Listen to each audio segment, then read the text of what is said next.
la discusión del proyecto de país y en la lucha reivindicativa. Nosotros nos constituimos en los 90 como un sujeto diverso. La diversidad está en la marca de fábrica de nuestra conformación como sujetos colectivos y la verdad que es un bien deseable la diversidad. Pero la diversidad de la Argentina no fue fruto de la maduración de las experiencias del pueblo, sino fruto de la derrota, digamos, impuesta por el neoliberalismo al pueblo en la Argentina. Fue fruto de la derrota impuesta por el neoliberalismo y por el descentramiento de la clase trabajadora como sujeto que congregaba, no que dispersaba, sino que congregaba todas las reivindicaciones del pueblo en su conjunto. Entonces, 4 elementos, ¿no? Fuimos sujetos resistentes, con el imaginario del futuro, digamos, llevado a lo íntimo, si quieren. Desconfiamos del Estado, desconfiamos de la política, digamos, ¿no? Y nos constituimos como sujetos diversos. Esos son 4 huellas de intervención de la que conforma la cartografía de los sujetos populares en el neoliberalismo, sobre los cuales hay que hacer muchas preguntas. Porque si ustedes coinciden con esta mirada, la gran pregunta es si esos mapas de intervención que nosotros tuvimos, que reivindicamos y de los cuales nos sentimos orgullosos, nos sirven para entrar a este presente político que tenemos que transformar. ¿Qué pasa con los sujetos sociales y políticos y reivindicativos de este país cuando desconfían del Estado? Cuando el Estado es una de las herramientas que nuevamente primero estuvo en disputa y hoy habilita la forma de intervención de políticas públicas que vuelvan a pensar un país con inclusión. ¿Qué pasa con nuestro colectivo, digamos, cuando todavía, ustedes lo escucharán en el aula todos los días, ¿no? La frase académica, decía yo ayer en Santa Fe, la política es una mierda. ¿Se escucha o no? Bueno, ¿qué pasa cuando nosotros reivindicamos la politización abierta del 2003, pero todavía en el cuerpo social argentino, digamos, ¿no? La política sigue siendo interpretada como una herramienta de transformación de la realidad a la cual no se le termina de creer, ¿no? Es un hándicap muy grande para un pueblo movilizado que construye, digamos, ¿no? Su presente y su futuro. ¿Qué pasa cuando nosotros nos constituimos y ahondamos huellas de intervención desde la diversidad, digamos, ¿no? Cuando hay que encarar batallas estratégicas que necesitan sujetos colectivos cada vez más armonizados y unificados, ¿no? Boaventura de Santos Sousa es una frase que a mí me gusta repetir. Nosotros tenemos la obligación y el derecho de ser diversos cuando la uniformidad nos oprime, pero tenemos la obligación de revisar la universidad cuando se transforma en una coartada para la fragmentación. Y las batallas políticas que uno tiene que dar para consolidar un proyecto de transformación, digamos, ¿no? Necesitan espacios de articulación y unidad mucho más grandes que las que tenemos hoy en la Argentina. Entonces, nosotros queremos nuestras organizaciones, las amamos, digamos, las construimos con el cuerpo, pero hoy es momento de pensar, no de abandonar nuestras organizaciones o de creer de ellas, sino cuáles son los canales para construir espacios de unificación que permitan al pueblo argentino, a nuestras organizaciones, a nosotros mismos, estar a la altura de los desafíos políticos que tenemos por delante, ¿no? Son todas preguntas que habilitan, si ustedes están de acuerdo, este mapa, digamos, ¿no? De acciones que tienen que ver con el ser militante cocinado durante 30 años del neoliberalismo. Vuelvo al principio. Vivimos tiempos interesantes, digamos, ¿no? Lo que parecía un sueño, digamos, ¿no? De tener la posibilidad concreta en el aquí y ahora, no solo de resistir cuando haya que resistir, sino de habilitar la acción, la pregunta, la discusión en torno al proyecto de país que queremos, digamos, ¿no? Como sociedad y como colectivo popular, hoy está presente. Nos costó sangre, sudor y lágrimas llegar a esto. Nos costó muchísimo como pueblo, ¿no? Llegar a esta posibilidad. Tenemos una posibilidad hermosa, pero tenemos una responsabilidad gigantesca, ¿no? Somos sujetos colectivos de la conformación de un proyecto contrahegemónico en América Latina que está mirado por el resto del mundo en un contexto internacional donde, voy a tomar la frase que me dijo Estela que Hugo dijo ayer, donde el tren va para un lado y nosotros estamos caminando, digamos, dentro del tren para el otro lado. No es fácil y requiere de todos nosotros ponernos el saco de esa responsabilidad, agarrar el bastón de mariscal, como decía un viejo conocido de todos ustedes, a la hora de convertirnos en sujetos protagónicos de esto, con mucho más nivel de conciencia de ese protagonismo del que tenemos hoy. Hoy llegamos a un punto maravilloso de esta historia, ¿no? pero se abren, como lo interpretarán en esta semana, nuevas contradicciones, nuevas disyuntivas y nuevas tareas políticas a las cuales nosotros tenemos que estar a la altura, ¿no? Y eso implica tener conciencia de la posibilidad que estamos atravesando, tener conciencia de ser sujeto, digamos, de transformación, de ser una generación que tiene esta posibilidad maravillosa, y hay que calibrarlo, digamos, con la experiencia previa de 30 años donde nuestra tarea política no tenía ese horizonte, digamos, ¿no? El cambio de época, como decía el presidente ecuatoriano, habilita a pensar en nosotros, ¿no? En nosotros colectivos que nos conforman como nación. Y aquí es donde queríamos entrar con el segundo punto, ¿no? Primero, volver a reafirmar esto ser portadores de una responsabilidad y de una esperanza, ¿no? Y de la concreción política de una posibilidad de enunciación de un proyecto popular. No aparece a todos los compañeros en todas las generaciones esta oportunidad. Grabémoslo a fuego en nuestra práctica, ¿no? Hay que revisar los mapas de intervención que nos cocinaron como militantes populares, porque si no, no le vamos a entrar, ¿no? Si nosotros en nuestro colectivo seguimos descreyendo del Estado, seguimos teniendo dudas con la política, seguimos sosteniendo la diversidad sobre la capacidad de unificación, y no construimos la épica del proyecto, digamos, del imaginario colectivo de transformación, no le vamos a entrar a la época, digamos, ¿no? Con la profundidad que tenemos que entrar. Eso es una responsabilidad que tenemos. Esto se conforma en algo que es, digamos, ¿no? Como dirían así, la batalla cultural, digamos, ¿no? La batalla de nuestra mente, la batalla que, como toda batalla política, es la batalla pedagógica, ¿no? Nosotros tenemos que revisar, tenemos la posibilidad hermosa de revisar en nosotros, de la constitución del sujeto colectivo de esta nación. Y en esto hay un prerequisito, ¿no? Este prerequisito es que podamos mirar la realidad desde nosotros mismos, ¿no?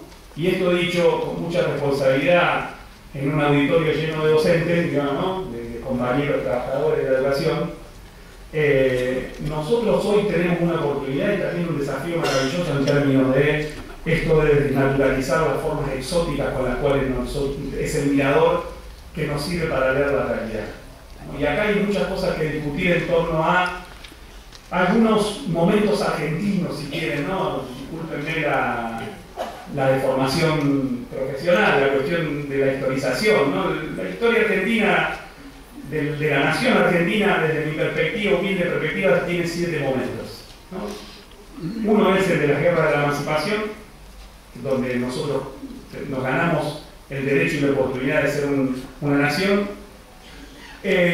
Cuando eso fue concretado desde un sujeto político colectivo diverso, y cuando el enemigo principal desapareció del horizonte, digamos, ¿no? Apareció la diversidad de ese sujeto plural que construyó, digamos, el bloque de la emancipación, y apareció la discusión en torno al cual era el proyecto de país que se iba a consolidar.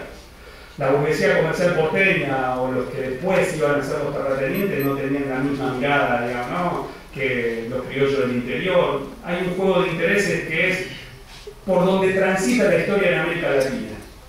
La historia en América Latina no transita la lucha clase contra clase, sino entre bloques, digamos, ¿no? De intereses que se articulan con la contradicción imperio y nación, ¿no?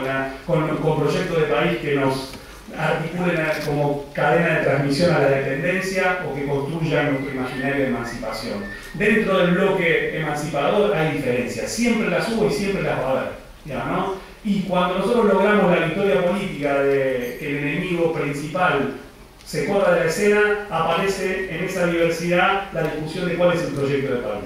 El segundo momento de la historia de nuestra nación para mí son esos 70 años de guerras civiles que expresaron eso, digamos, que la historiografía liberal llamó el periodo de la anarquía, ¿no? Porque claro, los tipos cuando nosotros tenemos la oportunidad de discutir el proyecto de país ven anarquía o ven crispación, ¿no? Para actualizar el término a la época que nos toca vivir, ¿no? Cuando los colectivos, con la diversidad, con la desprolijidad, con cómo se hace la historia, con el barro, la sangre, digamos, ¿no? Y la subjetividad propia de cada pueblo, entra a discutir el proyecto de país, los tipos que siempre fueron dueños de todo, inclusive de la historia, como dice Rodolfo Walsh en la puerta de este auditorio, ven anarquía, El segundo momento fue ese, la discusión de cuál era el proyecto de país que se iba a implementar, que se iba a concretar en la nación argentina.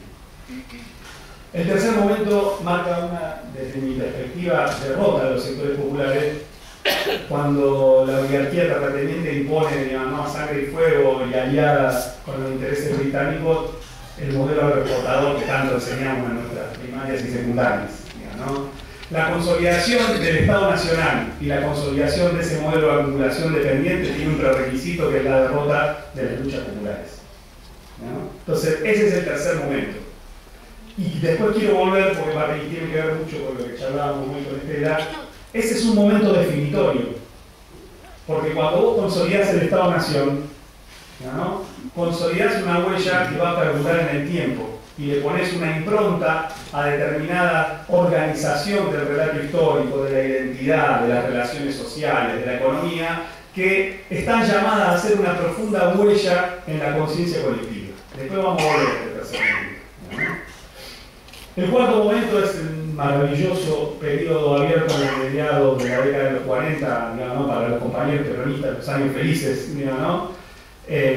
Aquellos años donde se construye la posibilidad de un proyecto emancipador, digamos, ¿no? Enarbolado en esas tres banderas históricas maravillosas, que es un legado de las luchas populares, digamos, ¿no? Es un momento de ofensiva del pueblo, es un momento donde dejamos nuestra huella implícita en el proyecto de país y donde, como aparece, ¿no? Cada vez que los pueblos pueden construir su historia, digamos, pueden construir su presente, también se abre la posibilidad de discutir la identidad nacional. Entonces, elementos constitutivos de la identidad nacional, como la justicia social, digamos, ¿no? Nosotros tenemos un pueblo donde la exclusión no está naturalizada en la identidad mayoritaria colectiva, ¿no? No todos los pueblos de América Latina tienen ese reflejo de las luchas populares ¿no? expresadas en el cuerpo social de una nación.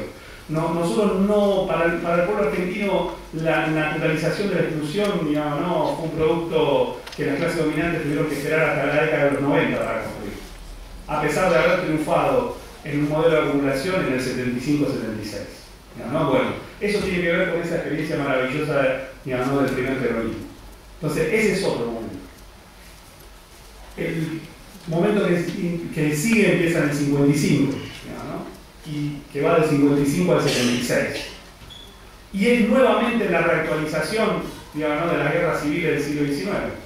Es la disputa entre dos proyectos que no logran consolidarse ni logran sacarse ventaja, digamos, ¿no? Y tenemos del 55 al 76 una de las experiencias de lucha más importantes y más gloriosas del pueblo argentino, discutiendo de palmo a palmo la idea de la construcción del futuro de las clases dominantes, ¿no? Es un momento que nosotros tomamos con mucho respeto y del cual nos sentimos herederos orgullosos de esa historia de lucha, digamos, ¿no? de colectivos diversos, desde la resistencia peronista hasta las organizaciones, digamos, ¿no? que conformaron desde lo insurreccional hasta las reivindicativas y las políticas, un contorno de tomar el cielo por asalto y disputar el proyecto del país, digamos, lugar por lugar a las clases dominantes.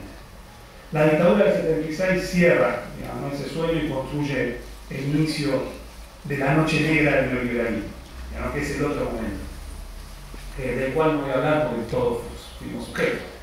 Y ese proyecto negador, digamos, de los intereses y los sueños de la mayoría populares se termina en el ciclo abierto 2001-2003. Y el último momento es el que transitamos ahora, que no está definido, y donde hay una fuerte disputa por el proyecto del país, donde, como en los mejores momentos de nuestra historia, podemos dejar la huella, digamos, ¿no? de intervención en todos los campos de disputa, en todos, desde la construcción de la identidad, ¿no?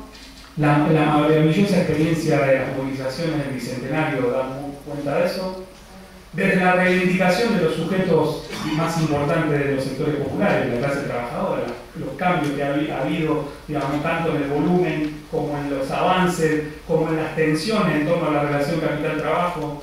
De nuevo, digamos, en la disputa del Estado sobre si ese leviatán, esa relación social que a veces tocamos en un escritorio, se va a convertir, digamos, ¿no?, en una huella de intervención de un proyecto popular, o va a seguir replicando aquellas lógicas para las cuales fue hecho, porque este es el Estado de los 90, este es el Estado neoliberal, este es el Estado que inauguró la dictadura. Nosotros todavía tenemos mucho que trabajar, y la verdad que los que elaboramos el Estado tenemos también un campo de batalla fundamental, porque nosotros tenemos voluntad política para dirigir este Estado, pero este Estado sigue siendo el mismo que antes. Entonces, a fuerza de voluntad política lo hacemos hacer cosas para lo cual no fue creado, pero la institucionalización de la que habla la presidenta tiene que ver